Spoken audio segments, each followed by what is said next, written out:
Do you know why Tropicana Pure Premium Orange Juice is so delicious? It has just one ingredient, oranges, picked at peak ripeness and squeezed within 24 hours. No extras, no fuss, just pure, joyful sunshine. Perfect for slow mornings, running errands, or watching sports. Really, anytime you're craving a fresh squeezed flavor. Tropicana Pure Premium Orange Juice. Chronic spontaneous urticaria, or chronic hives with no known cause. It's so unpredictable. It's like playing pinball. Itchy, red bumps start on my arm, then my back. Sometimes my legs. Hives come out of nowhere. And it comes and goes. But I just found out about a treatment option at treatmyhives.com. Take that, chronic hives. Learn more at treatmyhives.com. Unfiltered discussions. Unexpected guests. No topic is off limits, from sex and relationships to the human condition, personal anxieties, and so much more. The only talk show of its kind in the world. This is The Last Show with David Cooper. Hi, and happy Tuesday, and welcome to the show and all that jazz. A lot of great interviews tonight, a packed lineup. We're going to discover some neat stuff, and here's what you'll learn on tonight's program. Could the music you love really shape your well-being? In about 10 minutes' time, we'll unpack a study that says the connection between the music you love and your mental health exists, but isn't quite what you think. So if your playlist feels personal and music makes you feel a certain way, you'll want to catch that interview coming up soon. Then after that, if you were on the internet this morning, it probably sucked. A lot of websites were down, like ChatGPT or X. Actually, I'm calling it Twitter. And the infrastructure company responsible wasn't a big name you've heard of. It's a company you probably didn't know existed.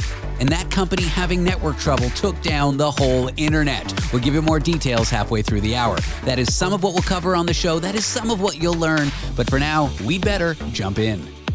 And in overpriced meat-based pastry news out of the United Kingdom, we are joined by foreign correspondent Tony Five to talk Marks and Spencer's overpriced beef Wellington. Tony, as someone who doesn't live in the UK, I don't actually understand what any of those words mean. Good day, David. It is I, Tony Five, live from London, England here. Just to give you an idea of what we like over here. We love meat, David. We love pastry. What better way to celebrate but the joining of these two wonderful ingredients, my friend? So beef Wellington is like an overpriced cut of beef. It's a beef tenderloin in a pastry, and then surrounding the pastry is like this mushroom mash, so that the pastry, when it bakes, because when you cook meat, it releases its juices. Correct. Releases its juices. And then a pastry encasing, but the mushroom mash soaks up the juices so that it's still crisp. Correct. It actually is delicious, but it is not cheap. But it's certainly not like $250 for one that serves 6 people. And that's what is being sold in a department store in the UK? Correct. So M&S is Marks and Spencer's. It's a very, very old, very famous shop in the UK. It's there's many of them. A lot of them are closed down since COVID. Famous for women's wear. In fact, famous for bras for some reason. Apparently the best fitting bras for women. People come all over the world. Bras and beef. What other B words do they sell? Exactly. But they have this very expensive, exclusive food supermarket, food products, and they have these adverts that are so beautifully shot every year. If anybody gets a chance, if you go and Google like M&S food adverts, you'll see they're very famous. And they have just launched a chef-inspired or chef-designed beef Wellington for £195 for 6 people, which, as David, you said rightly, about $260. Ridiculous, my friend, ridiculous. Have you tried a welly, as it's called in slang, a beef Wellington? It is a very British dish. You guys serve it, around Christmas or Thanksgiving or something? And look, a beef Wellington you can have any time of year. It's not like a traditional or a festive dish. Like the festive dishes in the UK are, like you said, the traditional turkey, chicken, beef, lamb, salmon. They've like 3 birds. Do you have that in the US or Canada? 3 bird roasts? We have turducken. Do you know what that is? I've heard of it, and I think it's absolutely horrific. See, that is the import. Stuff like that comes to the UK after you guys have had it for many years and people have died, and then it comes to the UK to kill us. For those who don't know what a turducken is, it originated in Louisiana. It's a it's a deboned chicken stuffed into a deboned duck, stuffed into a deboned turkey. So it's just like the old lady who swallowed the fly, but you eat it, and it's a chicken inside of a duck inside of a turkey. And traditionally it could be deep fried, which is just wild to me, like in a drum of cooking oil. Wow. It is stereotypically a dish that is frowned upon, lowbrow. I've never tried it. I'm sure it's good. Like, it's probably just tastes like barbecue meat, I think, though, recently they've got other sort of like Franken products. I think there's like fish-based stuff stuffed into other things as well, because that really took off in the UK. Like they call them like 3-bird roast or 3, creature roast, for example. But they have like nut roast for like the people in your life who are vegans and stuff, and then they stuff them into something else, I guess. Maybe into a cab home, to be fair, because if any vegans come to my house, that's where they're going. There is a vegan coming to my Thanksgiving this year, which you will be attending in New York City, and then we'll be traveling to Canada together. Yeah. I basically told him he needs to bring his own dish. I'm not cooking. I mean, some of the things will be vegan, but the main event, which I'm still unclear on what it's going to be. I think it's going to be a rib roast, but now I'm thinking maybe I should make a beef Wellington, but I worry it's too complicated and I'll screw it up. You've got very rich tastes and stuff like that. I'm happy with just a bit of meat. To be fair to me, you could go down to McDonald's and just get 100 hamburger patties and just put them in the oven, and I'd be happy with that. Well, I do have a McDonald's down the street, so if I screw up the meal, because I'm cooking for, 12 or 13 people, maybe we do get McDonald's. I was thinking a pizza would be the traditional savior dish, but maybe McDonald's it's more funny to screw up, a festive dish that I've prepared, with fancy, I'm really going to be cooking, making nice salads and stuffing and beef and a fancy homemade dessert and all this, if I screw it up to get McDonald's as an alternative. I think a beef Wellington is good because you can get a smaller bit of beef and then encase it with pastry. Just full people. You don't need to have to worry about too much beef, right? Yeah, and I wouldn't make the pastry. I'd buy pre-made. Absolutely. Just rollable pastry. Little Pillsbury man, right? Maybe I should make a beef Wellington. Oh, see, David, this is what this show's about. Generating ideas on roast dinners. Yeah, the roast dinner show here with Tony 5. If you've got any questions about how to do a roast dinner, the number is 1-888-505-6644. Call now. We solve all roast dinner-based problems on this show. Speaking about my time there, so we've asked various listeners if you could email me, let me know what things to do in New York, what things to do in Toronto. I have booked a Broadway show, David. Which one are you seeing? I'm seeing a show called Operation Mincemeat, which is a UK-based show. And yeah, you gave it a meh. And in the UK, it's very popular. But I have seen Wicked, and I was reading an article. You wouldn't believe it. So Wicked, I've seen many times in the UK. The stage show, about the Green Witch and all that malarkey. But apparently, they asked actual witches what they thought of the Wicked films. Exactly. So, yeah, there's the Wicked show, there's the Wicked films. I saw the show in New York before the first movie came out, and at that point, it was kind of a tired production. It had been around so long. I think the original actors and singers that were in it had long left. There was no one of note in it. It was kind of like, it needed some injection of energy and love. But since the movie came out, I think Wicked on Broadway is doing well now. But yes, let's go to this NPR story where they asked actual witches, like people who self-identified as witches. Yeah, I needed to stop you there. How can you self-identify? What does that mean? Do they have broomsticks? Do they cast spells? Do they have cauldrons? What is happening? Unclear, but I think there's a religion called Wiccanism or Wicca. Yeah, Wiccan, yeah. The first person they interviewed owned a mystic boutique and hosts a occult-themed block party called Witches Bewitchin'. And all she said is, "Oh my God, I love Wicked." So that witch liked it. Another witch said that they loved how the movie humanized the main characters to show that witches are just regular, everyday people. What, you mean the bright green main character? Yeah, I mean, beyond the green, she's just a regular girl struggling with problems. Yeah, on a broomstick flying around with flying monkeys. A hoodoo practitioner said Isn't that a platform that you can watch films on? No, that's Hulu, slightly different. She said, "This witch loves Wicked. I'm obsessed with it. I cannot wait until the second half comes out." And I think it's coming out in North America the end of this week. So I guess that witch will be happy. But I guess the short of it is NPR asked witches, real witches, whether they liked Wicked, and they all seem to. I mean, it's the equivalent of asking a cow if he'd like beef Wellington, I guess. No, it's the opposite. The witches liked it. They didn't think it was a bad thing. They thought it humanized the practice of witchcraft. Witchcraft. Yeah, witchcraft. Well, I mean, if you've got time in your hands, why not? Well, that is all we have to cover. Tony, 5, foreign correspondent who lives in London, England. Thank you for joining me, and I look forward to seeing you with some form of beef, not turkey, because I'm not a fan of turkey, for Thanksgiving. David, we'll never have beef together, ever. What do you mean? We're going to have it in As a week in or two? arguments, beef. Yeah. I get. Oh, that's good. I like Thanks. that. I didn't catch that one. Tony, 5. Thank you. Coming up next, could the music you love affect your mental health? Well, researchers looked at twins with different musical tastes and isolated it and answered the question, and we'll give you details in a minute. Want to be part of the last show with David Cooper? Call us and join the conversation. 1-888-505-6644. At Sierra, discover top workout gear at incredible prices, which might lead to another discovery. Your headphones haven't been connected this whole time. Awkward. Discover top brands at unexpectedly low prices. Sierra, let's get moving. Exploring both interstellar and interpersonal space-time continuums. The Last Show with David Cooper.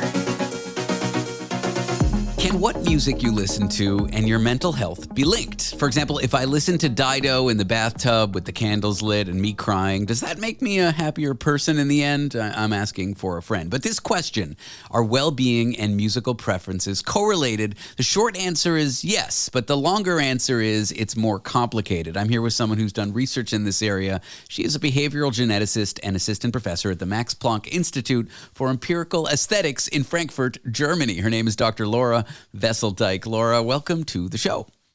Thank you. So this is such an interesting question because I think a lot of people experience a lot of emotion while listening to their favorite music or nostalgic music. But the big question, does that link with our mental health, is kind of an interesting one. How do you go about exploring that in the first place? Yeah, so I think it's also a very interesting question. And a lot of studies have looked at it. And a lot of studies found actually quite different results. So what we thought is we're going to really get to the bottom of this. And we're going to really try and figure out how music style preferences and well-being are related. And we did that by looking in the general population, a very large group of twins. Twins? Yes. Interesting. Twins. Yes, because twins have an advantage if you study something. The monozygotic twins, the identical twins, they share their genetics. They are born with 100% the same DNA, and they grow up in the same family environment. And so dizygotic twins share on average 50% of their DNA in their family environment. So they allow for certain research designs that control for something that's called familial confounding. Because when you look at associations or relationships, like when you listen to rock music, you have less well-being, or when you listen to pop music, you have more well-being. This could also be caused by either genetics, causing both well-being and music style preference, or family environmental influences such as socioeconomic status. For example, a higher socioeconomic status could affect your well-being outcomes, but also what music style preferences you're exposed to. So these can cause things to be related, and when you account for them by looking at twins, we actually look at relationships more purely, free from familial confounding. Got it. So you're able to isolate those factors as best you can. What did you end up finding? Were there certain types of music that were linked, certain types that weren't? And if so, what were those links? I'm really interested in what the results were. Yes, so we looked at 19 different music style preferences, from jazz, rock, metal to pop, Swedish dance band, and gospel music, 19 different ones, and then self-reported well-being. Is Swedish ABBA? I got to ask that. Yeah, that's not Swedish dance band. Oh, Swedish got dance it. band is quite a particular type of music. I think it. ABBA would be just pop. Got it. Okay, don't let me derail you. So you isolated all these preferences and... Yes. So 19 preferences and self-reported well-being, and 4 of them were associated with people's level of well-being. It was pop music, gospel music, and Swedish dance band music preferences that were associated with higher well-being. And indie rock music preference was associated with less well-being in the full population. But as I just explained to you, as I immediately started with, we had twins that could provide us with extra information. And if you think that music style preference truly causes better or worse well-being, we would expect the identical twin that listens to pop while their co-twin does not. They should have higher well-being than their co-twin. So we looked at these discordant, it's called twins, identical twins, and then we saw that actually none of these associations remained significant. So none of the music style preferences were associated with well-being when we looked within identical twin pairs. So I guess in simple terms, preferences are related to well-being, but it's not in and of itself. There may be other factors, and when you isolate just the preferences with twins, not so much. So those preferences are combined with other things in those people's lives to give them positive well-being. Yeah. Could that be a conclusion to make here? Yeah, indeed. It's you can correct me if I'm wrong. No, well, we don't really know why they are associated. It's something familial. It could either be these family environmental factors, or it could be genetic factors that overlap, because that's not an exception. Quite often, genes influence more than one thing, and if they influence both levels of well-being and music style preferences, there is an association. And the same with these family environmental factors. But what is indeed the most important conclusion is that there is no causal relationship between music style preferences and well-being. It isn't that if you now start listening to to pop music, your well-being will go up, or gospel music or Swedish dance band. What is Swedish dance band? I'm sorry to derail. I've never heard of this genre before. It's a little bit folk-like. Got it. But I also had to look it up because, yes, we looked at a Swedish population, and that is a limitation of this study because nobody else in the world listens to Swedish dance band except for the Swedish population. So we can't really generalize this to maybe other countries. So I had to search for it myself as being Dutch, but it's a little bit folky. So those that listen to pop or gospel right now, they already listened to it. They didn't hear this interview yet. That could be linked with positive well-being. But if they just start because they're hearing us chat, they're unlikely to experience increased well-being. Yes. Yeah. And I must say the effects are very small. So the people listening to pop and gospel at the moment might on average have a little bit higher well-being, but these are tiny, tiny effects. And the other genres that we haven't mentioned, you haven't seen a link. So if I'm a metalhead, no link in well-being, could be just neutral, not negative, not positive? Exactly, not negative. I am a metalhead myself, and You are? Yes, so, I love metal music and rock. So I was therefore quite interested to see what we would see in our data, because these genres have been linked to less well-being, but we didn't see anything. I came into this interview feeling like there was this link, though, because sometimes I'll listen to music to kind of tweak my mood. Music can give me frisson, that feeling where you have goosebumps all over your body or a tingling down your spine, and it's a very positive sort of euphoric feeling.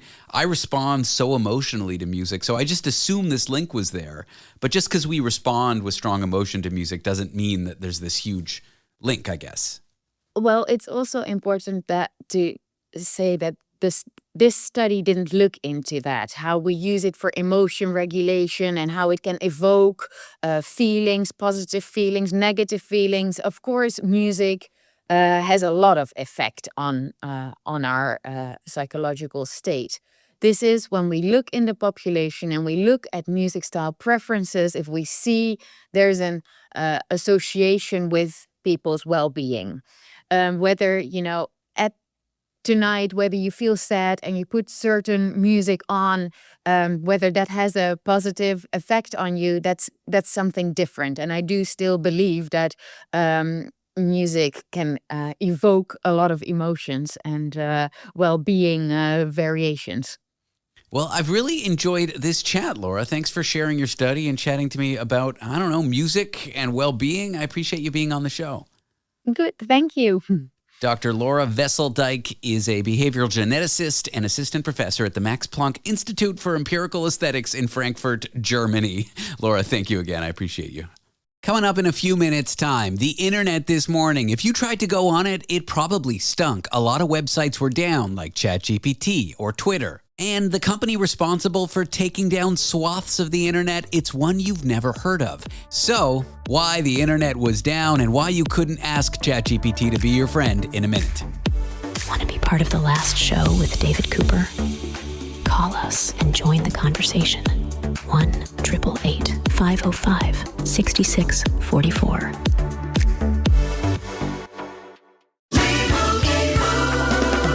Doug. Here we have the Limu Emu in its natural habitat, helping people customize their car insurance and save hundreds with Liberty Mutual. Fascinating. It's accompanied by his natural ally, Doug. Limu? Is that guy with the binoculars watching us? Cut the camera. They see us. Only pay for what you need at libertymutual.com. Liberty, liberty, liberty, liberty. Savings vary. Underwritten by Liberty Mutual Insurance Company and affiliates. Excludes Massachusetts. The last show with David Cooper, where we apply quantum mechanical psychoanalytical astrotherapy to your problems.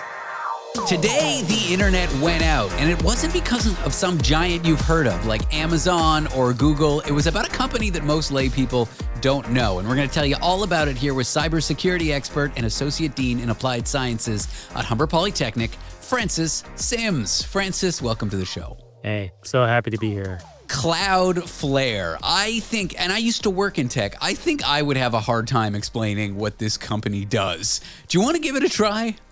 Yeah, so it's kind of like, when you turn the tap on at home, you assume you're getting the water, from the municipal water supply. But there's a lot of things that happen in between, namely the pipes. And what happens with a company like Cloudflare is when you type in, say, an address like Google or ChatGPT or, your favorite Netflix site, somebody has to sit there and translate that address or that name into actually an address that can go to a computer on the internet. And so there's companies like Cloudflare out there that do things like what they call DNS, domain name services, where they convert what you type in to an address. Think like where you have to send your mail, the postal address. Or it does things like when there's a massive attack on the internet, like somebody's trying to take down your network, they're flooding it with requests. They might identify that and mitigate those types of issues to make sure your website stays up. So there's lots of things like that happen on the internet that I think the common person just doesn't think about, because it's designed so you never have to think about it. It's no different than Amazon. Sometimes you'll hear about Amazon having a whole, a shutdown or some sort of outage. And Netflix goes down. And you're like, well, what does Netflix have to do with Amazon? Well, all these companies, typically, they're using equipment and software that they don't actually own, right? Netflix owns, ChatGPT owns the AI product, but it's running on a whole bunch of other services that we don't talk about every single day on the internet. To go with the plumbing analogy, imagine like an old city with water infrastructure that can't provide the water evenly. That's kind of how the internet works. Like, maybe some computers aren't fast enough to run the software if everyone were to access those computers, so they're spread out over a wide geographic area. back to the plumbing analogy, if there were like little tanks or plumbing stations around the city so that if the demand was too high in one area, it could give you water from this tank because the main infrastructure couldn't support it. That's kind of what Cloudflare does. It basically distributes the load across the internet so that no one computer gets hammered too hard. That's kind of the service. Did I do a good job of explaining it? No, I think you did an excellent job. Another way I like to think about like energy. Maybe you live in a neighborhood where most of the energy comes from, I don't know, a hydroelectricity dam, or maybe from a coal plant, or maybe from natural gas. It gets converted to electricity. Well, when the grid gets really loaded up, often what happens is that municipality will get energy from somewhere else, right, to balance that. So all those things have to be done by somebody on the internet, and that's one of the jobs that Cloudflare has. That's a great analogy. And they've had such a impeccable uptime, which is to say their services have never really gone down in a big way that I can remember, that no one's heard of them. But now everyone's heard of them. It's press. I would, the only bad press is no press. If you're like a load balancing internet infrastructure company, no press might actually be good press in this case, because a lot of people are learning what Cloudflare is, but now they've learned that this company is like a weak point in the internet, and all kinds of stuff can go down. Twitter went down, ChatGPT went down. I applied for U.S. citizenship last week, and I wanted to see the status of my application, even though I know it's going to take months. And when I finally logged in, it said, "We've done nothing with your application," or "It's in review." But the American government, at least their immigration website, went down, and it just got a Cloudflare error. And I think a lot of people are learning what this is, and it's not good press. No, it's like a couple of years ago, listeners might remember CrowdStrike, which is a piece of software that sits on many computers all over the world that's supposed to protect it from attacks. But they basically did an upgrade that made it look like some thought everybody was attacking them when nobody was, and they just basically shut everything down.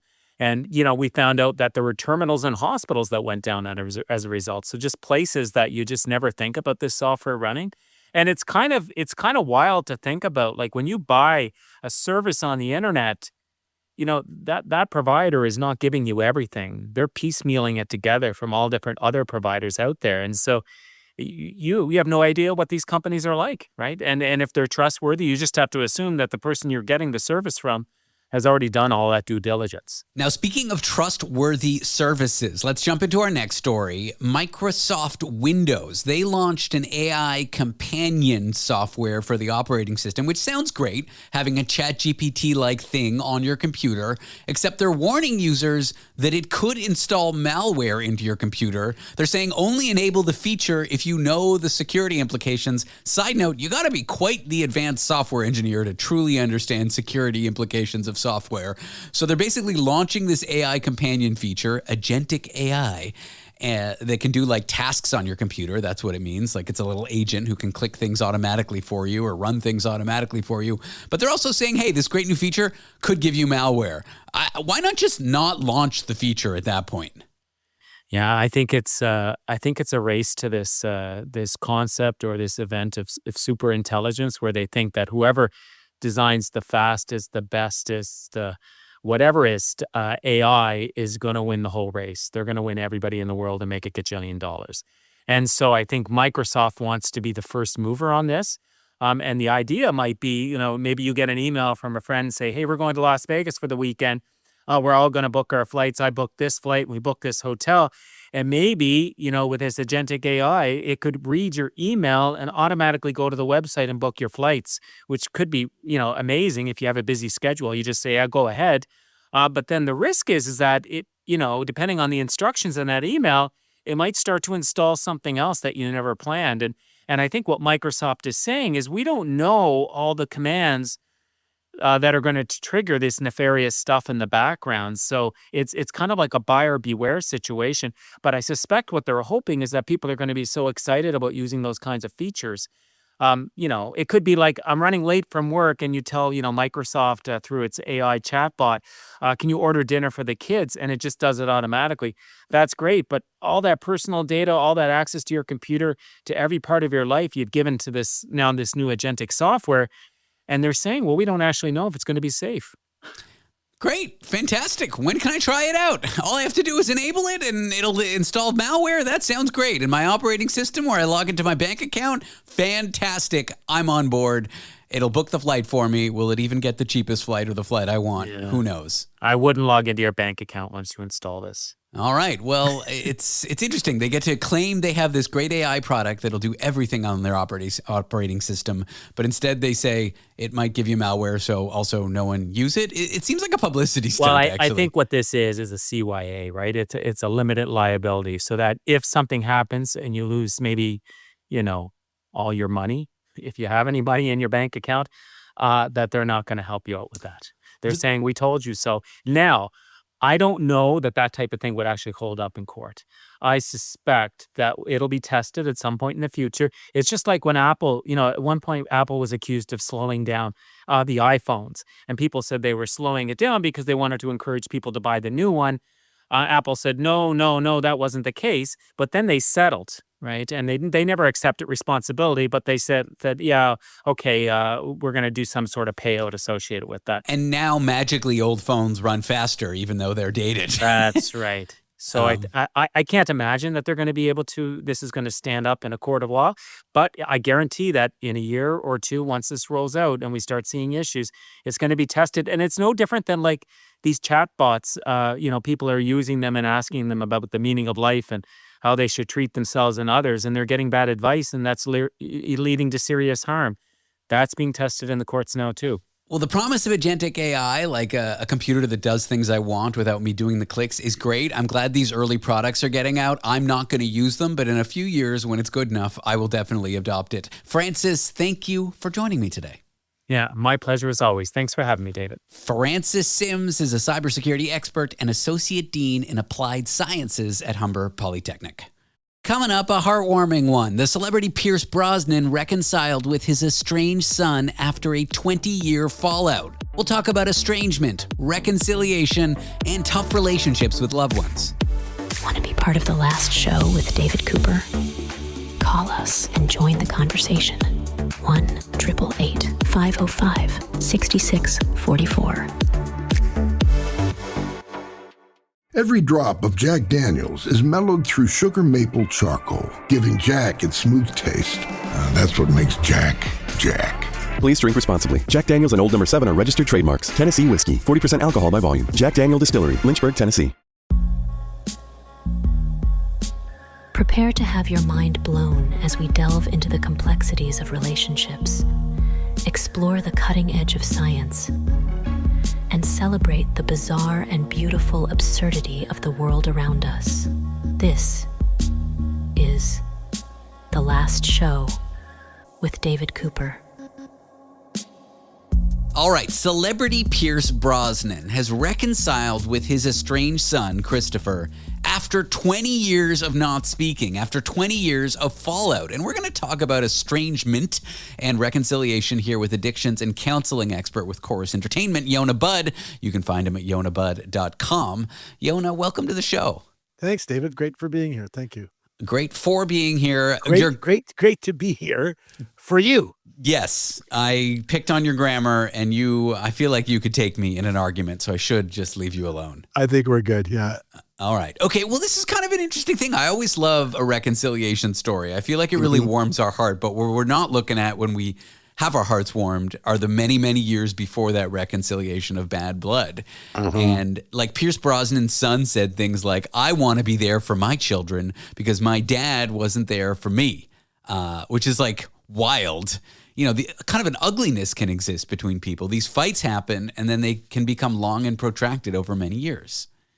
Yeah, it's a great topic. It's one thing to end on an argument and walk away from two people walk away from one another. But as you look closer into the story, unfortunately, his son Christopher is still dealing with his demons. But years and years and years of drug abuse and mental health disorder and aggressive behavior, and frankly, at some point in time, families, I've been dealing with this for decades with hundreds and hundreds of families. Families at some point have to walk away from from their loved ones at a time where they then become more of an enabler of the person's perhaps at-risk behavior or dangerous behavior. And, so often there's other children involved, other siblings perhaps involved in the family. In this case, there were other kids involved. And, you have to look at the family unit as a whole. It's one thing to walk away from somebody or try to separate yourself from someone who's essentially killing themselves. I tell parents all the time, if your son is killing himself in the basement, chances are he shouldn't be living at your house because, you're not helping them. There's no benefit by enabling the behavior and allowing it to continue. And I think part of it that's the case here with Pierce and his family is it got to a point where he had exhausted all opportunities and options for wellness. And he had to walk away as his father, as he says, gut-wrenching as it was. He never missed a thought of him during the day, every day. But sometimes you just have to walk away from what is a toxic situation, even when it's a loved one. I got to issue a traction. My dyslexia got the best of me. That quote, I want to be there for my children because my dad wasn't there for me, was not his son. It was him. And I think that quote shows. Yeah, that was him. So his father left him when he was young. Yeah. And I think in this case, he makes a distinction that I didn't leave my son. I just had to remove myself from day-to-day kind of engagement. Right. So it's not like you're writing the kid off in this case, but to separate yourself so that you don't, and perhaps, the father was a trigger to the son as well, right? Sometimes these relationships between parents and children, and I see it all the time, sometimes and often it's the two of them together become a dysfunctional, toxic couple, if you will, in a relationship and in a discussion or in some cohabitative arrangement. And it no longer becomes, livable for actually either side. So what would be some of the circumstances? I know you mentioned addiction, that a family would cut off a kid. There are some that are, I won't say positive, but I'll say reasonable. Like it's best to just sever the relationship for now because the relationship existing is enabling, it's toxic, it's affecting my spouse and my kids, that kind of thing. And then there's reasons that are like BS, like, I don't know, cultural values. You might, marry someone you don't agree with out of the faith, or someone has a sexual orientation you don't agree with. Those I would describe as more toxic, but there's various reasons why people get estranged from their family. Yeah, you lose me when you talk about families walking away from someone who makes certain sexual choices or lifestyle choices or makes a decision or a choice of who they're going to marry. Listen, I live in an actively Jewish community. I'm an actively Jewish guy. I hear from families all the time that their son or daughter is going to marry a non-Jew and, as a result, or marry someone who's black or someone who's this or someone who's that. And I'm going to disown them. I'm going to walk away. I find that I find that ugly and unacceptable. Yeah. There's no right side you come up on that one. When you talk about separating yourself from someone who's hurting themselves, where you continue to enable that behavior by coddling them, so to speak, in the relationship, it's a different conversation. But to walk away from someone a parent to walk away from a kid because they don't agree with them or they don't agree with their lifestyle choices. I know a situation where the young Jewish boy, nice kid, 20 odd years old, got a couple of really nice tattoos on his arm and his mother won't speak to him. His mother is one of those, people who were told years ago that you can't be buried in a Jewish cemetery if you have tattoos, which, by the way, is a bunch of crap. And because it was so distasteful for her, I can't see my son anymore. I question that. I think that's a horrible choice for everyone involved. And we have to learn that our children and perhaps our parents, if we're looking at our parents, our parents and our children, depending on what side you are on the equation, make decisions that aren't necessarily the ones we agree to or agree with. But it doesn't mean they're not our kids and we don't love them and don't need to be there for them. When I got my first tattoo, it was in a highly visible place on my forearm, and I wasn't really talking to my parents, and I eloped. I got married without telling them. I married someone who wasn't Jewish. I wasn't getting along with my parents. We didn't talk much for many years. I think at that time my mom might have been, although she would probably claim now, she might have been at a place where a tattoo would cause her to stop talking to me. Now we've moved, we've reconciled. Now the way her response to my tattoos is, oh, can when you get that removed, every time she sees me, she just kind of laughs it off. I know she would never get tattoos, and I know they're against her values, but she's at a place and we're at a place where she's at like live and let live, which I think is great. And that's how I get along with them so well now. I have three boys, and my kids are pretty tatted up. It's not a choice I would make. And by the way, they never asked me for permission. They're adults.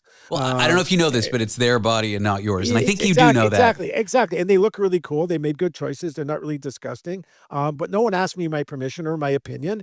It's not something I would do, but listen, it's their lives. But I'm more interested, if we can go backwards for a second. Sure. I'm more interested that your mother was more concerned about the tattoo than the eloping to marry. No, she wasn't. She wasn't. I was just piling. I just kind of piled it all on. You know, like I wasn't getting along. How was she with the eloping? Not great. I did call her. We weren't speaking much because we had a big wedding plan that got canceled because we couldn't come. I don't know. My parents were involved with the big wedding. I can imagine. And we couldn't get along and it got canceled, whatever. I called her the next day and I think she was kind of in shock. She was like, oh. And then we didn't talk for maybe a few months after that. I mean, it was in 2012. My memory's a bit foggy, but it was a long period of time. All she said is, you better call your grandparents. So I did. And my grandparents were like, oh. And that was that. That was my first marriage. How did you all move? Oh, that was your first marriage. Mm-hmm. So how long did that last? Well, together about 5 or 6 years, but actually together and not separated about 1.5 years. I don't know that it was my family's lack of support that caused us to break up. I think fundamentally it was probably kids. I mean, she's got a few kids now. I don't. I had told her I wanted kids when we were teenagers, and then I became in my late 20s and decided I didn't. She felt that was unfair, and in a way it was. But from my point of view, how can I commit to kids at 19, you know? Yeah, exactly. So how did you reconcile? I'm interested in how you, I assume that you and your mom assume's a bad word. I take it for granted then that you've gotten back together with your family. Yeah. My mom's my best friend. And you know what? So how did that come about from, I'm not talking to you for years to you're my best friend? Okay, well, that'll be what we'll discuss after the break. Reconciliations after years of either no contact or low contact. I think everyone's got someone like that in their family, and these shifts do happen. So I'm here with Yonah Budd, addictions and counseling expert with Chorus. We're talking about estrangement and reconciliation. And Yonah, the cliffhanger, I guess it'll be this story when we come back. You can say something. I'm excited. Can't wait. All right, we'll be back with Yonah Budd in a minute. Want to be part of the last show with David Cooper? Call us and join the conversation. 1-888-505-6644. At Blinds.com, it's not just about window treatments. It's about you, your style, your space, your way. Whether you DIY or want the pros to handle it all, you'll have the confidence of knowing it's done right. From free expert design help to our 100% satisfaction guarantee, everything we do is made to fit your life and your windows. Because at Blinds.com, the only thing we treat better than windows is you. Black Friday deals are going on all month long. Save up to 45% off site-wide plus an additional 10% off every order right now at Blinds.com. Rules and restrictions apply. Smart, sharp, and slightly unhinged. Late Night's Fresh Perspective. The Last Show with David Cooper. Estrangement and reconciliation. That is what we're talking about here with addictions and counseling expert with Chorus Entertainment, Yonah Budd. We are discussing Pierce Brosnan, the celebrity who had a meal with his son after a 20-year fallout. What did this meal look like? Do we have details of it, or is just the public's proud that they're seeing each other again? I really can see, judging by where they were, it looks like it was a fairly high-end restaurant. So I can imagine it was probably some form of a delicious meal. But I wasn't there. But he was also there with his youngest son. Was also there with the stepbrother of Christopher, which from another marriage. So it's interesting. I have the hunch that the two brothers connected, which is probably how the dad got re-involved as well. That would be my guess, that the sons stayed in communication. Maybe the siblings continued. I don't really know. Continued to chat. Typically, that's the case. If the parents fall off, hopefully the siblings, a brother or sister, somebody in the equation in the family, jumps in and stays involved. And the parents are saying, "You speak to your brother? I'm not speaking to him, but how's he doing?" Right. So that's typically kind of what goes on. Yeah. Was that your experience? Well, that's how it sort of worked with me. I maintained a relationship with my brother. Before the break, we were discussing how I eloped without telling my parents. I called my parents and said I was married the next day. I didn't speak to my parents much for the next few years. How did we reconcile? My parents flew to San Francisco where I was living, and I wasn't really happy they were there, but they wanted to see me. I think they were there for 5 days, and I had one dinner with them or 2 dinners with them. And so here's what I did. It was a trick I learned from my old psychiatrist. I said, you guys are going to sit here at dinner and you're going to listen to me tell my side of the story of our conflict. Okay? You're going to sit there and listen, say nothing. Even if you get upset, say nothing, save it till the end. Then you're going to repeat my side of the story back to me. You don't have to agree with me. You still can be upset.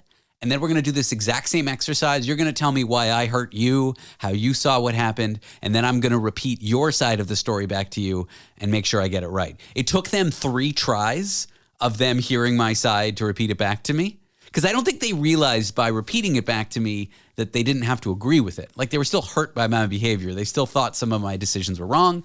I was still hurt by their behavior. I still felt some of their decisions were wrong. I had been to enough therapy. I was going to a shrink twice a week that I could repeat their side of the story immediately because I knew what their point was. And there was tears. My mother got into a bit of a doom spiral where she's like, I'm a terrible mother. I'm like, no, you're not. You're not. We all make mistakes. But I just saw them as vulnerable. I saw them as willing to take my point of view in a way that I hadn't until that point. It took a couple years of warming to finally get to a state where my mom's one of my best friends now. She's so funny, and I wish I'd realized that sooner. But yeah, that's what happened. That's how we reconciled. That's a great story, and really kudos to your psychiatrist for providing those kind of tools. And frankly, kudos to your parents for participating in what is essentially a pretty mechanical approach to getting to yes, so to speak, getting to both sides agreeing to something. So pretty mechanical in terms of the approach and in terms of the strategic way about it. I'm going to do this, and then you're going to do that, and then you're going to do this, and I'm going to do that. The fact that all of you were able to do that, I think, is remarkable. And again, kudos to everybody, yourself included. Not everyone can do that, right? Yes. So you have to have willing participants on the other side of the table. I can tell you in many situations where I've intervened, between the family and the child and the parents, where the father or the mother just I can't do this and gets up and walks away, right? So I think that's a really good plan. I think being open to each other's side is probably the tip of what we want to learn from here. It's a great exercise. You don't have to agree with the person's point of view, but it's much easier to be empathetic if you can just tell me what my point of view is and why I'm upset and why what you did hurt me. Even if you don't agree with it, even if you think I hurt you. And just that simple exercise, I think that one dinner was the real turning point.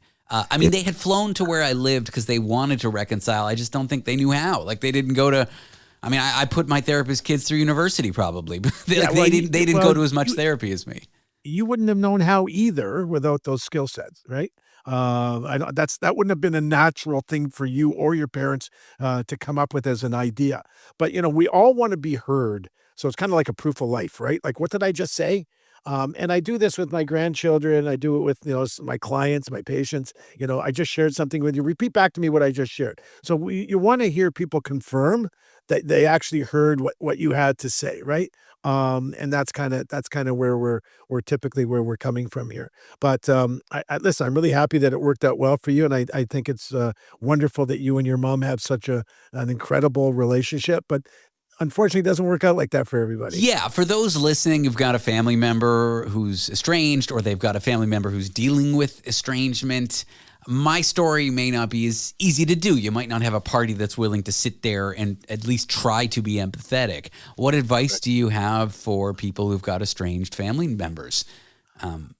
One of the things, the advice is to try to continue to have weekly contact. So I have a particular situation where there's a father and a son who haven't talked in a while, and now the father because if they're Jewish, so every Friday the father sends a message, wishing the kid a happy Sabbath, and eventually the kid then sent back a message. So slowly. So, small text messages, just thinking of you, not requiring a response, not asking them to call you back, and trying to kind of get to that place where you got to with your parents by, slowly engaging in a non-threatening way, making yourself available for options so that someone can come to you without having to feel like they just, that they're so demeaned and so crushed that they're broken. Neither side should feel broken when you bring two sides back together like that. But there has to be a willingness. And then it takes work. It takes work. It takes courage. You got to drop your ego. Ego is a huge player in the negative side of this equation, and recognize that, we're loved ones, we're attached by blood, through our blood. You can't really take that away. And, everyone has a bad time. Everyone goes through a bad time. And today night might not be the day to talk to them, but at least they know that you're thinking about them. And I think, your parents showing up at the airport, showing up, in California where you were, I think was a really big sign that, hey, this is important to us. That probably woke you up and you were willing to go into that. They made kind of the first step. Yeah. And you were prepared to give it a shot at least. I was. At the time, I'm like, why are they here? We're having such conflict. Like, I'm not going to see them. What are they doing here? I'm going to have them have days spent alone. I don't want to see them. That was kind of my attitude at the time. But in hindsight, I think like those small gestures, we don't see them when we're in high conflict with people, but they're there. And it's important to keep them there. In your example, that Friday night recurring thing, if you've got an estranged family member, a little note once in a month, even if you're not willing to see them because the relationship's too turbulent, just that small little thread that you keep open, I think is so important. Yeah, absolutely. And it worked out so well for you. So hopefully this will help everybody. I mean, my mom is still very, very annoying, but I find her comedically annoying now, like she looks at my tattoos, like I was saying earlier, and she says, can you get those removed? And I know what she's thinking in her head is, how can my son have tattoos? But she keeps it to herself. And I think that's what's changed. She's learned how to keep it to herself. I don't know what it is. Maybe it's old age. Maybe it's wisdom. Not clear, but that's what it is. Yonah, thank you so much for being here. I've really enjoyed spending this time with you. I appreciate you coming on the show. My pleasure, buddy. Talk to you soon. Check out Yonah Budd at yonabudd.com. Yonah is an addictions and counseling expert with Chorus Entertainment. I should tell you the last show is available as a podcast. You can find out about it in a number of places, including our website at www.lastshow.pizza. That's lastshow.pizza, not .com. Or you can search David Cooper Last Show in your favorite podcast app. Once you've looked it up, you can then subscribe, catch parts of this show you loved again, catch interviews you missed, or listen to some of our special podcast-only bonus content. Racy fun stuff you won't hear on the regular radio program. So, The Last Show podcast. Give us a subscribe. Up next, a study showing how a simple sentence can make classrooms feel better for students. What's that sentence? We'll tell you in a minute.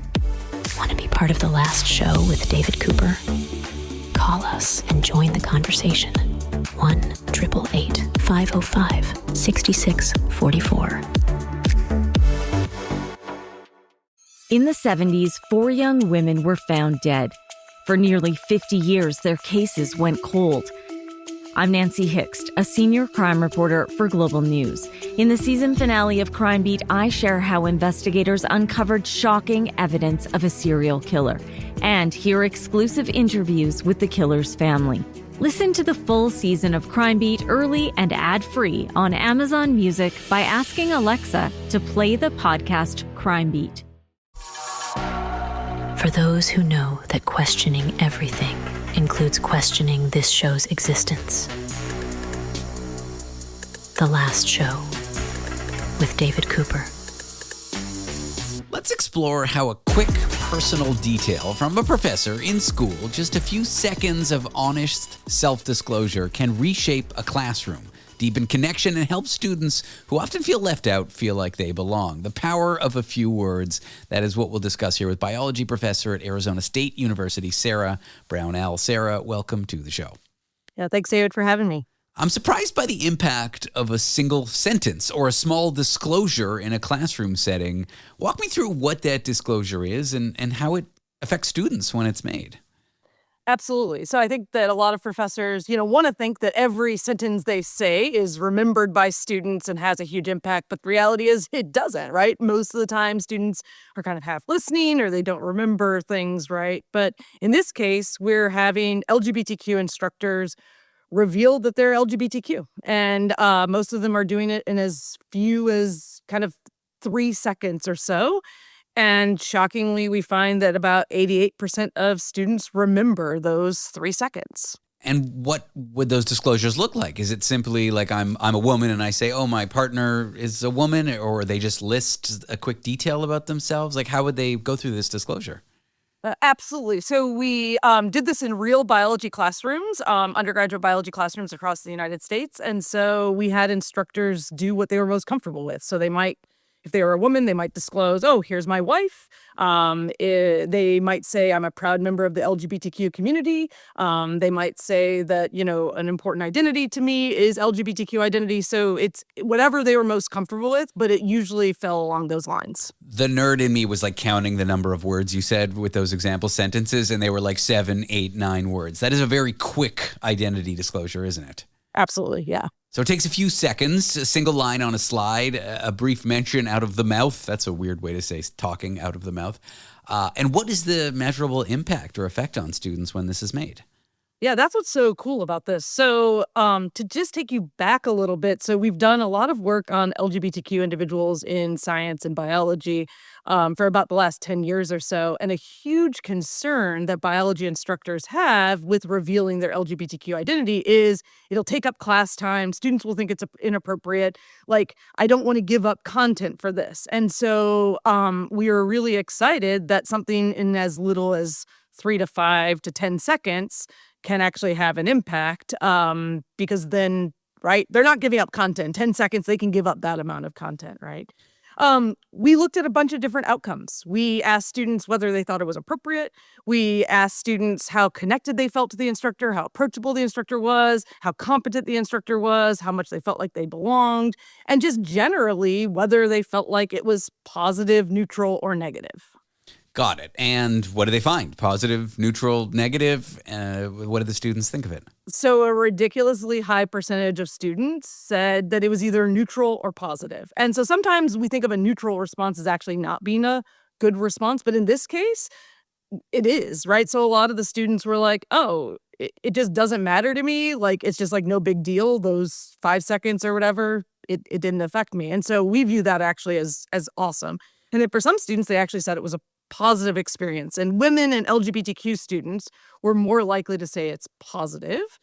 We would expect with all of this work that LGBTQ students would be impacted more positively. And that shows up in kind of every metric that we looked at. For the women finding, that aligns with prior literature that basically women like to get to know the instructor more. Relationships are more important for women. So we are assuming, we don't know for sure, but our hypothesis is that this is a way for women to connect more with the instructor because the instructor is sharing something personal and vulnerable. I imagine someone coming from an LGBTQ plus background, maybe it was the town they grew up, the family they grew up, the environment, the high school, they might not have grown up in the most accepting environment. So to come to, university, college and have a professor disclose this, does a student like that from a background like that find it particularly helpful?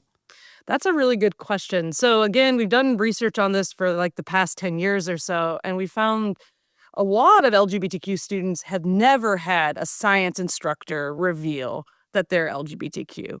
And we've actually done a national study, and it's only about a quarter of instructors in science and engineering actually share that they are LGBTQ out of the instructors who are LGBTQ. So there's a lot of instructors who are not sharing this information. Students aren't getting that potential representation in the classroom, that role model, et cetera. And yeah, I think we didn't measure it exactly, but if you were a kid who grew up without any representation at all, having a representation in, your intro chemistry class or your intro biology class or your intro engineering class, that's going to be a huge impact for students. And that's what they say. It would stand to reason that they'd feel like they belonged more. Absolutely. One striking result is that students dealing with anxiety and depression felt more included when they heard these disclosures. What does this say about, I don't know, vulnerability or trust or classrooms, or what do we make of this? Absolutely. I'm so glad you brought that up. So we went into this thinking that LGBTQ students would be affected, and they were, right? Disproportionately affected in a positive way. But we were interested in other, what people call kind of concealable or hidden identities. Would they say, oh, like that instructor is revealing that they are LGBTQ and I have anxiety or I have depression? Like, do they see some kind of camaraderie there in terms of thinking about kind of a hidden identity? And that's what we found. And so what we're really interested in terms of future research with this is expanding this out to other identities that instructors may be able to kind of share. And again, does it have this kind of ripple out effect affecting other students with other hidden identities? Now, to the instructors that might fear backlash or think these disclosures would be perceived as inappropriate, does your data challenge those concerns in a way to kind of encourage instructors to reveal things about their identity? Yeah, and that's a really common concern that instructors have. So first off, I want to say that no one should ever feel pressured to come out. That is a personal decision. It's going to be dictated by how you feel, right? Your specific environmental context, et cetera. So we're not trying to say every LGBTQ instructor should come out. But in a previous study, we interviewed LGBTQ instructors and we asked them, are you coming out to your students? Are you not? And what are the reasons? And all of the instructors who were coming out to their students talked about the potential benefits for students. And all of the instructors who kept that concealed, they were so worried about the negatives and possible consequences and that it was inappropriate or was irrelevant, but none of them considered the possible benefit for students. So we're trying to really do this work in saying, hey, when we do this study, which was across 9 different classrooms, large classrooms in the United States, 4 of which were in low LGBTQ acceptance states, 5 of which were in high LGBTQ acceptance states, this is what we see. We see very few students say that it has a negative impact. We see about 10% of students say that it's inappropriate, which means 90% of students actually say that it is appropriate, right? So every instructor is going to want to balance that out, but it is pointing the needle to this isn't going to be a negative impact on students, and a lot of students are going to benefit. Now, your study focuses on LGBTQ folks. Would the same effect or a similar effect happen for someone not a member of those groups? Like, I know it might sound silly, but if I were an instructor and I put me and my partner Miranda are proud parents to my cat Tomato, if I put that on my first slide in the first class, would that form some sort of personal connection, help put students at ease, or is it only when the instructor is a member of a group like that? That's like the $1 million question right now. And so I'm glad that you brought that up. So is it just sharing something personal, or is it sharing something that's vulnerable, that is more unexpected, right? And our data suggests that no, David, it's not going to be the same impact because they're used to having instructors talk about their heterosexual relationships. And what they're not used to is having LGBTQ instructors talk about their relationships. So there is this added benefit of the vulnerability. And I think that it's really I think it's both the personal aspect, but also that it's something that's more kind of unusual. It's something that's less likely to happen. Well, Sara, thank you for chatting to me about your research. I appreciate you coming on the show. Great. Thank you. Coming up, some of the most compelling evidence for aliens we have, strange creatures, military cover-ups, and a story that happened in Brazil that the country can't shake. It's the Varginha UFO incident. Up next. Want to be part of the last show with David Cooper? Call us and join the conversation. 1-888-505-6644. The show that makes you laugh, think, and occasionally uncomfortable. The Last Show with David Cooper. For 6 months, my friend, TV host Noah Cappe on Noah vs. the Unknown has been trying to convince me, the skeptic, that we are not alone. Do you believe in aliens, listener? And if so, do you believe they have visited us? Well, today we've got an incident in Brazil that Noah thinks is definitive proof. He thinks he's going to convince me, and I remain skeptical but open-minded. Noah, welcome to the show. Oh my goodness. It feels like Christmas morning, David. I woke up today and I was like, why do I feel so excited? And I thought, oh, it's because I'm about to change somebody's life. Okay. All right. You've said that before, but let's try it again. I feel like we have been, over the weeks, chipping away, building a base of information that is slowly opening your mind and eyes to the possibility, nay, to the confirmability that we're not alone. And the Virginia incident is got it all. It's got witnesses, it's got evidence, it's got material items, it's got it all. And we need some time for this one. Where do we begin? The beginning? Let's start at the beginning in Virginia, Brazil, where there were UFO sightings. January 13th, 1996.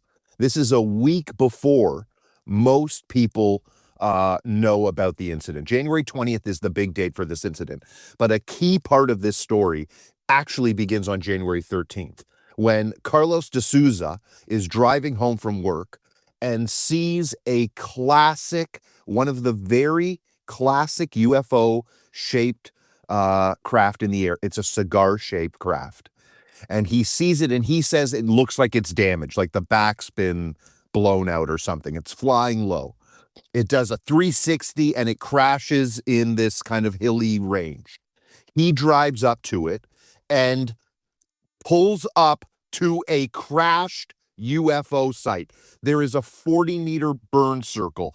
There is debris. There is metal that he interacts with that is the exact same description as the metal that was found in the Roswell incident, which is metal that when you touch it, it's almost like aluminum foil. You can crumple it, you can move it, but when you let go of it, it like springs back in to its full original shape and strength. Okay? This guy interacts with that. All of this happens, and then the army shows up. And at gunpoint, this guy is aggressively taken out of there. He's then visited later by the army, and they basically say to him, this is your wife's name, this is your address, all of the stuff. You keep your mouth shut and don't talk about this. 7 days later, this thing blows wide open. What we don't know at the time is that whatever biologics, whatever entities, whatever beings were on this craft survived, and they are now out there in Brazil. 6 days later, a jogger sees army officials grabbing he doesn't know what it is, an animal, a weird creature, whatever, and putting it in like a bag. And the bag's moving. Like this guy witnesses this weird moment. The same day, there are two other key sightings. One at a zoo where a janitor sees another creature-type animal object. And then, of course, the most famous of all of the witness accounts and of this story, the three girls, ages 14, 16, and 22, who are walking home through an abandoned lot and literally lock eyes with an alien. A beast, with a creature. With this creature. It is crouched over and huddled up against the wall. It's brown in color. It's got oily skin. It's got 3 dots, kind of lumps on either side of its head. It's got large oval-shaped red eyes. And these three girls this isn't like something in the distance running by. They lock eyes. They exchange moments. There is like a full encounter. And they have this, and this is key, this unbelievable smell of ammonia. There's like a sulfur smell that is so potent. And in fact, for days, these girls can't get it out of their nose. The guy who goes up to the crash site, one of the key things he talks about, ammonia smell, this sulfur smell that's so potent. The girls run home. They tell their mom. She doesn't believe them. They say, we saw the devil. They don't believe her, all whatever. They go back to the site. The mother sees V-shaped footprints in the mud, and local stray dogs are going bananas. They're smelling and barking and going nuts on this area. These three sightings lead to what unfolds over the next day and a bit of a town that is just descended on by the military. And what unfolds from there is just unbelievable. And we're going to get into all of it. But right out of the gate, you've got a sighting. You've got a similar account of materials, craft. I mean, all of it from this guy who sees this this crash. And again, Carlos de Souza, this guy, this random dude out in the middle of southeastern Brazil in a small town of 10,000 people is what, in 1996 is trying to go viral before the internet is really even like whatever. What's this guy? What's the big secret scam this guy's pulling? Well, to answer the question quickly, I don't always think that people and their claims, I think they're sincerely held beliefs. I just don't necessarily agree with what they saw. There is a thing called psychogenic illness. There is a thing called hallucination. There is like, if two people can't even get a story straight on what happened, like a crime on the subway in New York, even though that's the same occurrence that they witnessed, I'm just saying you can have an account where someone believes what they're saying, but it may not be an accurate description of the truth. I'm not attacking your claims yet. I'm just saying you ask the question, what would his motivation be to lie? He may not be lying.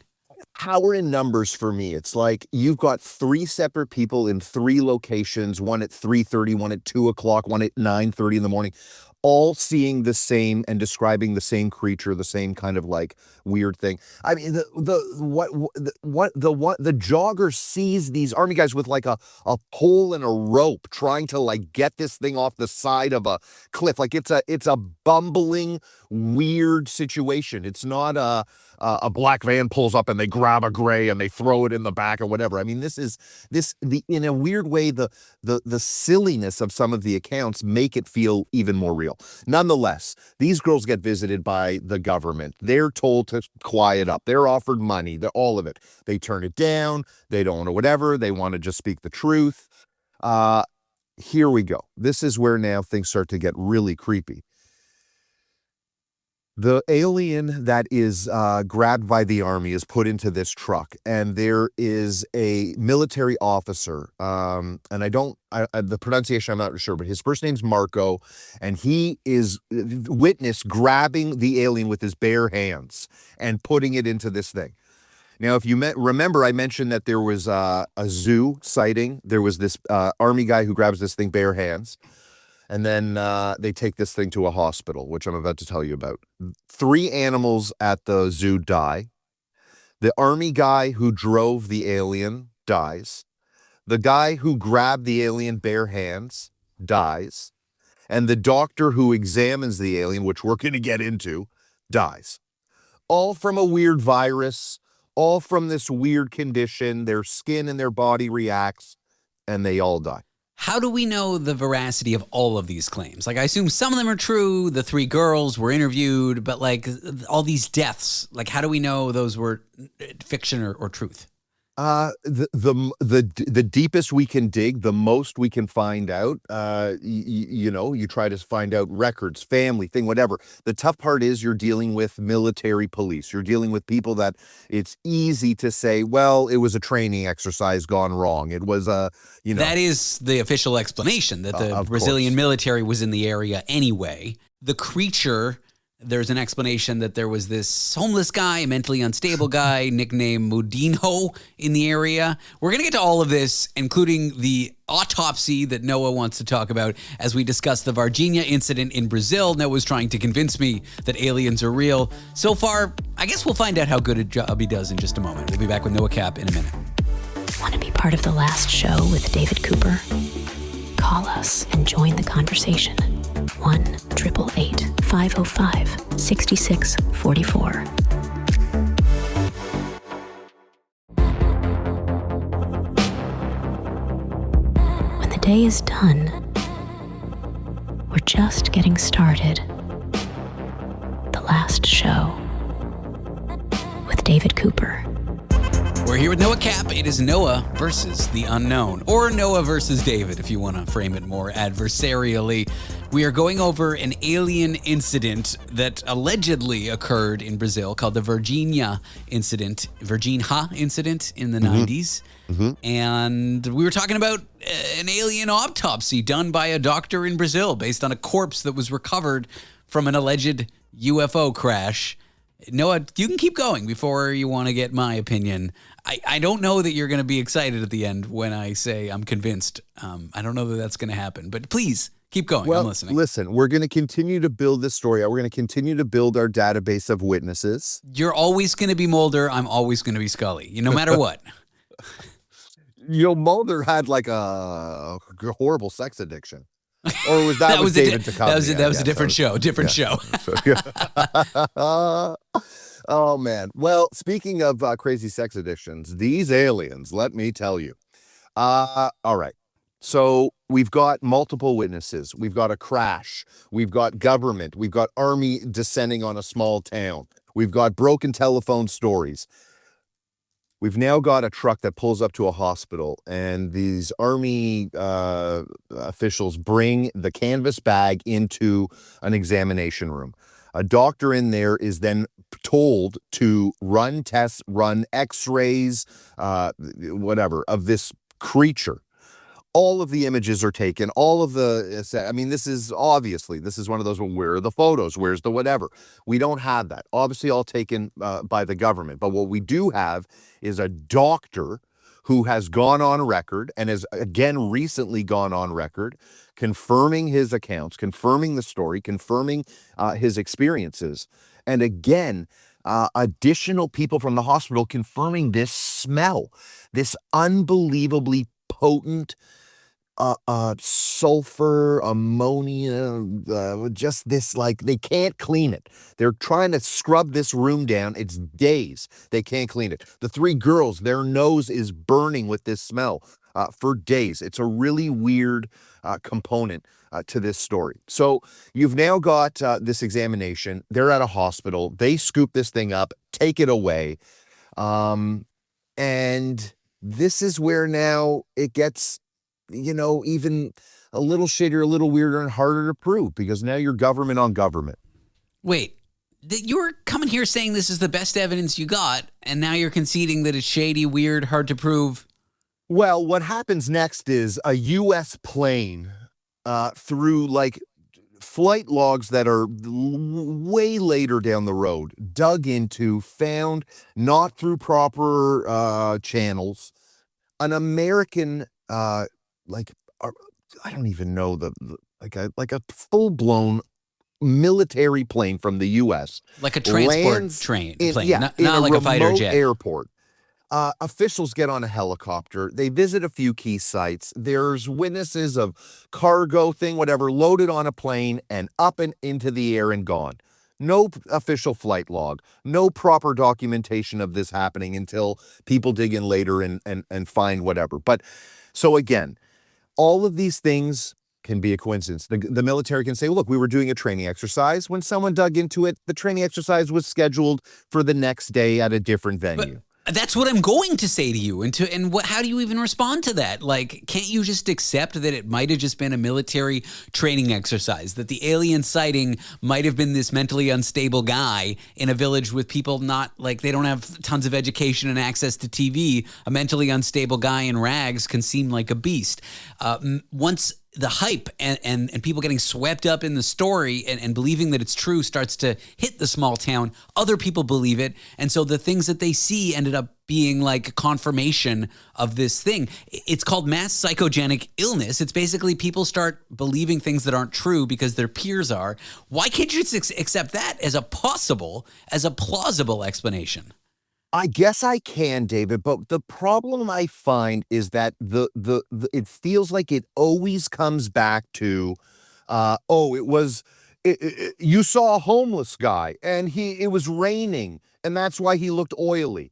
Oh, in the hospital, the people who thought they saw a weird little creature, it was patients with dwarfism who were there. I mean, the stories are just like, really? Is this so? In a 24-hour period, a bunch of dwarves were running around the hospital. There was a wacky homeless guy that got sighted by three girls who all drew the same looking alien.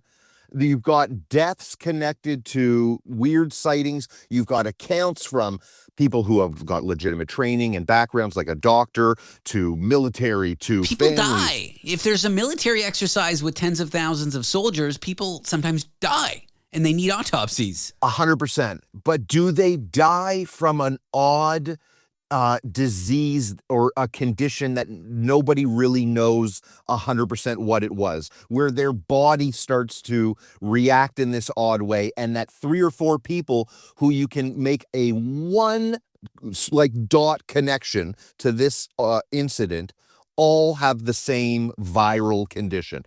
I mean, there's just like so many elements of this story that seem weird. People win the lottery all the time, even though there's a 1 in a billion chance. I'm saying if there's a chance that there's a plausible explanation, to me, I understand and I've seen plausible explanations exist. I've never seen aliens exist. So your burden of proof is just too high. You know? Yeah, but to say somebody wins the lottery all the time is what you really need to say is that there's people who live in a building and only people in that building win the lottery all the time. Those are the percentages that make more sense. To say every alien story falls into it can be explained because anybody can buy it, you know what I mean? You're taking a specific group of evidence. I am.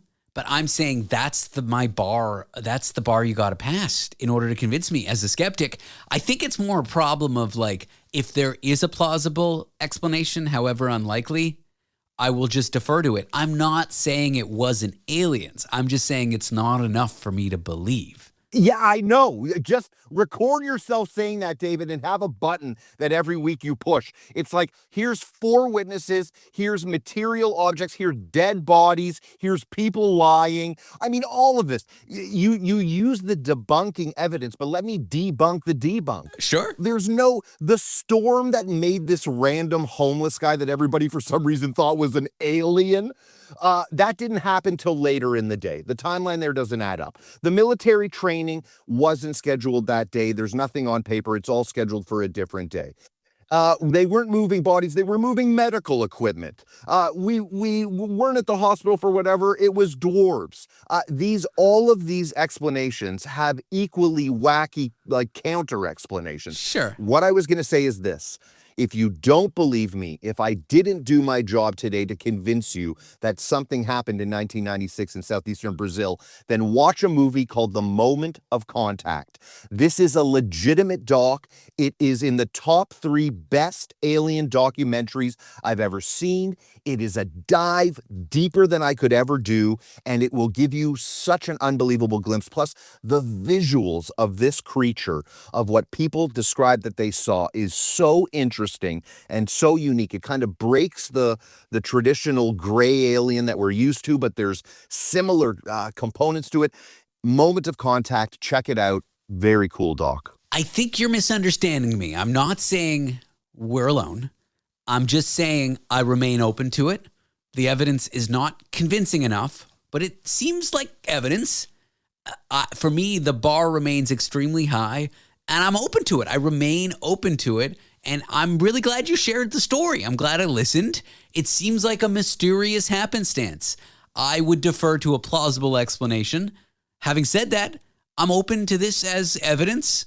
I want more. I'll keep listening. Keep coming back. Have a great week. I'll see you on Planet Zyro. All right. Noah Cappe. It's Noah versus the unknown. Noah, it's always a pleasure talking to you, buddy. Later, buddy.